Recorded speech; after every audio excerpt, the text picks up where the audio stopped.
Hoy la casulla del celebrante en toda la Iglesia es o del color de la penitencia, la Cuaresma, o es rosa, porque hoy estamos en el domingo letare. Este domingo, cuarto domingo de Cuaresma, marca justo la mitad de la Cuaresma. Y la Iglesia ya desde hace muchos siglos, yo creo que desde la Edad Media, pero eso no lo he comprobado, desde hace muchos siglos ideó este modo tan llamativo a los ojos, como un aviso para decir, estamos en la mitad de la Cuaresma. De nuevo la casulla rosa se vuelve a poner también en la mitad del Adviento, por lo mismo, un modo para advertir a todos los fieles que estamos ya en la mitad del tiempo. La mitad de la Cuaresma nos tiene que advertir a todos nosotros que este es un tiempo sagrado, un tiempo que no es igual que cualquier otro tiempo.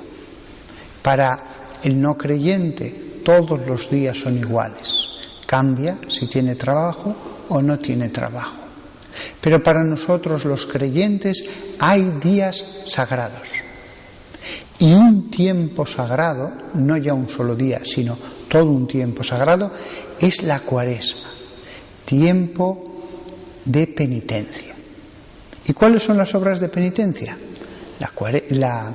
La oración, la limosna, el ayuno, las vigilias.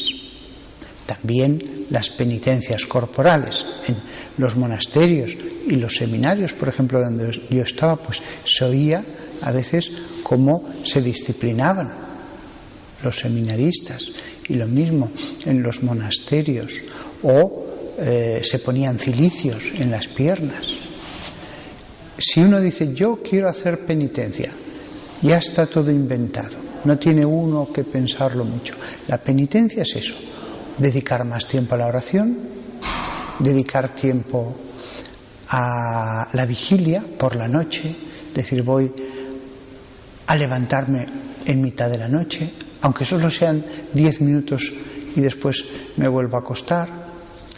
Puede ser la limosna, bien sea para los pobres, bien para la Iglesia, el ayuno, que puede ser no comer nada, o ese día pan y agua, o no cenar, o el eclesiástico, una comida normal con 2 colaciones. Hay muchas formas de hacer ayuno, e incluso muy pequeñas. Fijaos, la persona que diga, pues yo, el ayuno va a ser que en la cena tomaré pan y fruta. Pues ya está, es un pequeño sacrificio que le ofreces a Dios. Hay gente que en Cuaresma dice, pues no tomaré café o no tomaré chocolate. Recuerdo yo comiendo con una persona en un restaurante, pues le llevaron la carta de postres, iba a pedir una cosa, pero dijo, ay, no, que le echan un poco de chocolate por encima del helado. Y esta Cuaresma le he ofrecido al Señor no tomar nada de chocolate. Pues ya está, hace un sacrificio. Lo ideal es que conforme avanza la Cuaresma, los propósitos vayan saliendo y añadamos nuevas penitencias, nuevos sacrificios. Entonces, la Cuaresma se convierte en un tiempo en el que el alma cambia, se va limpiando, la voluntad se va fortaleciendo, la petición de perdón se vuelve obras, hechos. Por eso, el que la Iglesia, desde hace siglos con tanta sabiduría, dijera, este domingo que se pongan la casulla rosa, si la tienen, será un modo de recordar esta gran verdad, que se nos agota el tiempo, que se nos acaba. Al principio parecía tanto, 40 días, ya estamos en la mitad.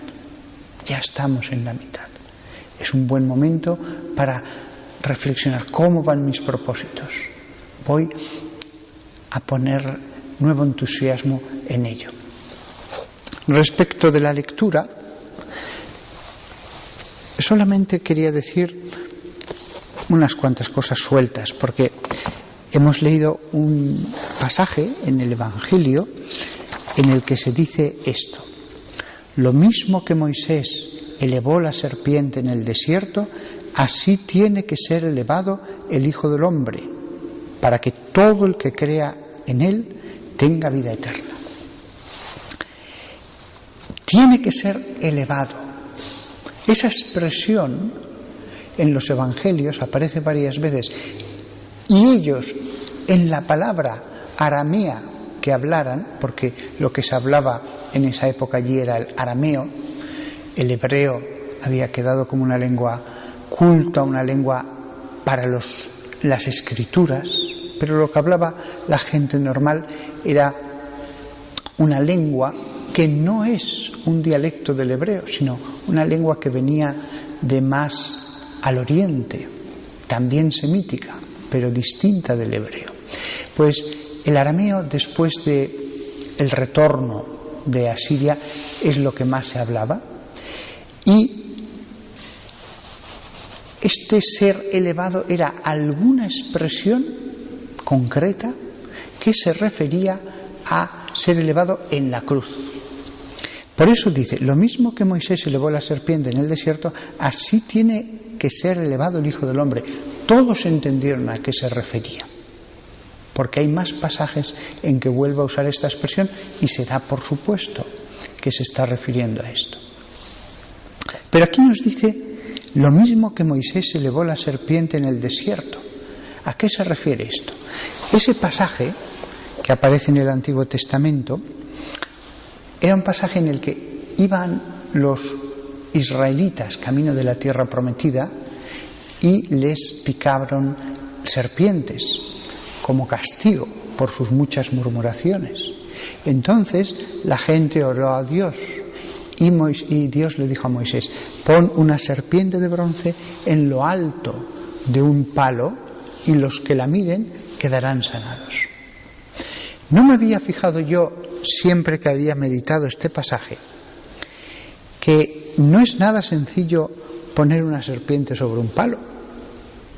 Lo más normal es que el palo le pusieron un pequeño travesaño y entonces sí que podían colocar cualquier figura sobre ella.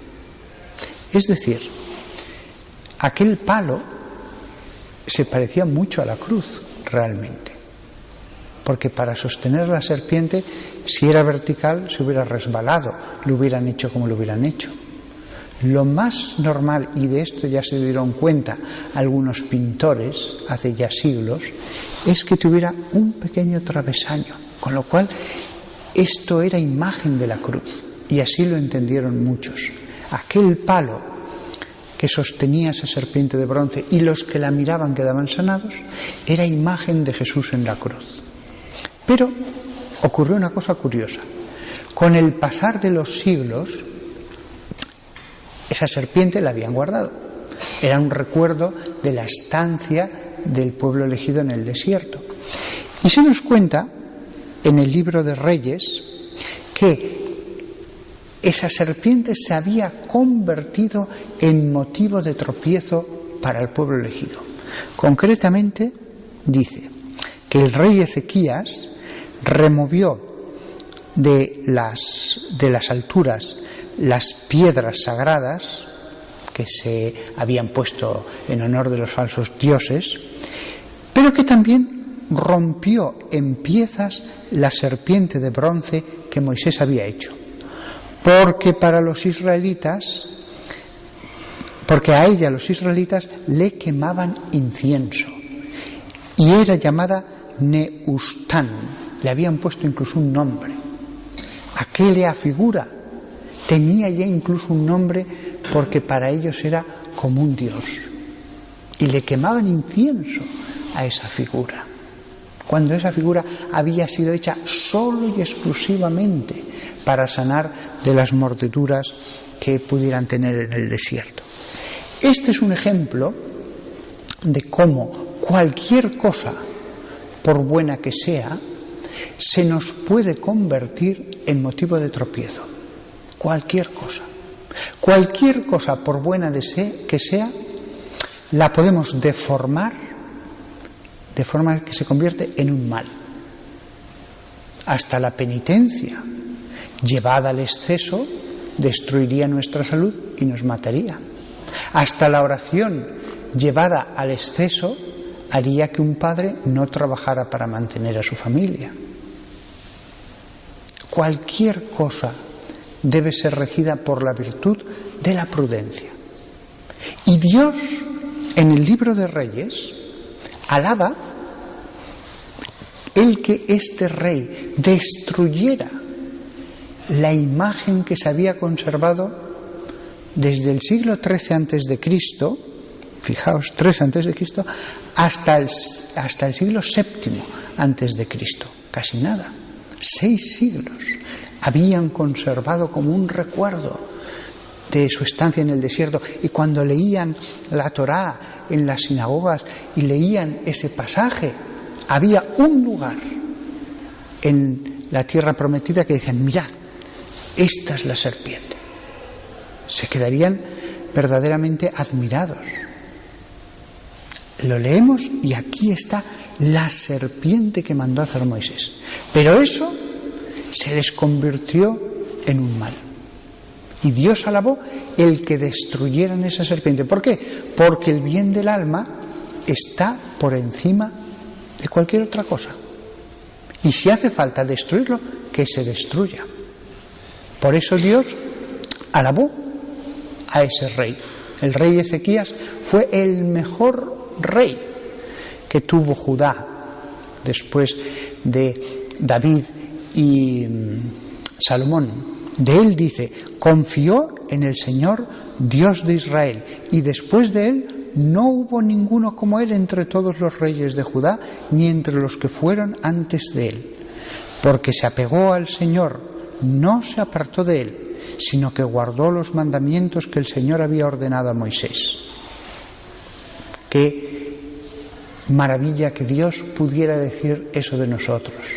Confió en mí, no se apartó, siguió los mandamientos. El mejor rey. Todos los demás transigieron, todos los demás lamentaban, pero no hacían nada. Sin embargo, Ezequías dijo: no, lo primero es lo que se debe hacer. Y esto es un ejemplo para nuestras vidas, porque vemos cómo hay grupos, desde protestantes, desde los más progresistas hasta los más tradicionalistas, que cogen un elemento de la fe y lo exacerban tanto que se convierte en causa de caída, que se convierte en causa de mal. A veces puede llegar a ser el amor a los pobres, y por amor a los pobres puede haber grupos, los hay, que desprecian la ortodoxia de la fe, que desprecian la liturgia, que desprecian tantas cosas buenas. Otros grupos, por el contrario, por amor, por ejemplo, pues a la liturgia, a la tradición, pueden despreciar positivamente, cayendo en un tradicionalismo malo, otros aspectos que son positivos, de los cuales no quieren ni oír hablar por reacción. Como veis, lo bueno se puede transformar en malo. Una religiosa podría desobedecer a su superiora por una buena razón, diciendo: no, es que esto es muy bueno, es que esto es lo que Dios quiere, es que esto es lo mejor, esto es lo que... No, estás idolatrando ese aspecto y estás cayendo en un mal. A veces lo bueno se puede transformar en una pequeña idolatría, puede transformarse en causa de pecado. Por eso tenemos que examinar qué pequeños, como lo llamaba la Sagrada Escritura, que le habían dado al final un nombre, Neustán. Podemos tener nuestros pequeños Neustán en nuestra alma. tenemos que purificarlo, tenemos que volver a Dios, decir no, hay que adorar a Dios, no sea que me esté idolatrando a mí mismo haciendo tal o cual cosa, que puede pasar, nada más. Que todos nosotros fijemos nuestra mirada en Jesús y solo en Jesús, y que siempre estemos atentos a la pureza de nuestra adoración a Dios, porque de verdad que con el pasar del tiempo podemos a veces usar cosas buenas como pedestal para nosotros mismos, aunque el único testigo sea uno mismo. Pero me creo mejor porque hago esto, me creo mejor que estos por este detalle. A veces la idolatría pasa totalmente desapercibida, porque solamente Dios sabe los motivos profundos por los que a veces podemos hacer una determinada acción.